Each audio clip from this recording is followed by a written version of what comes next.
ও তুমি চলে এসেছো? তোমরা কোথাও বেরোচ্ছ নাকি? বললাম কি আমরা একটু বেরোচ্ছি, বান্ধবী বাড়িতে পার্টি আছে, ওখানেই যাব। তো এটা কেমন ধরনের ড্রেস পরেছো তোমরা? হ্যাঁ, আমাদের ড্রেসগুলো তো কি খারাপ আছে? হ্যাঁ বাবা, ড্রেসটাই কি খারাপ আছে? এই শুনো, এই জিন্স টি শার্ট, এই যে হট প্যান্ট টপ, এগুলো এখনকার ফ্যাশন। সেই যুগের মতো কথাবার্তা বলো না তো। মা, বাবা না আজকালকার ফ্যাশনটাই বুঝে না। ঠিক বলেছিস মা, আমি তো ড্রেস আপ সম্বন্ধে বুঝি না, আর আজকালকার ফ্যাশন কি বুঝবো। শোন, তোদের আমি একটা কথা বলি, আমার কথাটা একটু মন দিয়ে শুনিস কিন্তু। এই বেরোচ্ছিলাম, এই এখন তোমার জ্ঞান দেওয়া শুরু করবে। আচ্ছা কি জ্ঞান দিবে দাও। তোমার পকেটে কি ফোন আছে? হ্যাঁ আছে তো, এই যে। ফোনটা কত দাম হবে? ফোনটার দাম 10,000। ঠিক আছে, ফোনটা আমাকে দাও তো।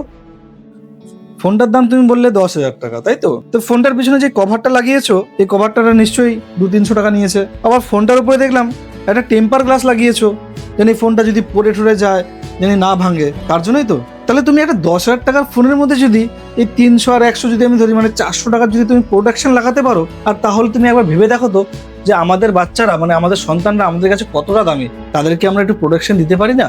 আচ্ছা তোমাকে আমি আরটু ডিটেলসে বুঝাই। তুমি সোনাদানা কোথায় রাখো? সোনাগোনা আমি আলমারির লকারের ভিতরে রাখি। লকারের ভিতরে রাখো? কেন রাখো? কেন? ওটা খুব দামি জিনিস তো, ওটাকে আমার সেভ রাখতে হবে। দামি? তাহলে তোমার সামনে যে দাঁড়িয়ে আছে সে মনে হয় না আমাদের দুজনের কাছে সব থেকে দামি একটা গয়না? তাকে আমরা সবসময় সেভ করে রাখি।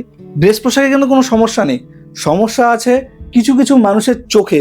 তারা মেয়েদের না খাবারের বস্তু মনে করে, ভাবে যে কতক্ষণ ছিঁড়ে খেয়ে নেব। ওর জন্য যখনই বাড়ির থেকে বেরোবে চেষ্টা করবে একটু ভদ্র ড্রেস পরে বেরোনোর, কারণ তাহলে তারা তোমাদের খারাপ নজরে দেখার কিন্তু সাহস পাবে না।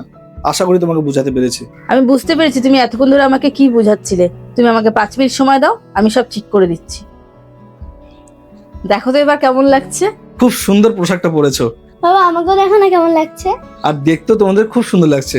আচ্ছা আমরা এখন বেরোচ্ছি, তাড়াতাড়ি চলে আসবো। ঠিক আছে, যাও ঘুরে আসো, সাবধানে যেও, সাবধানে এসো।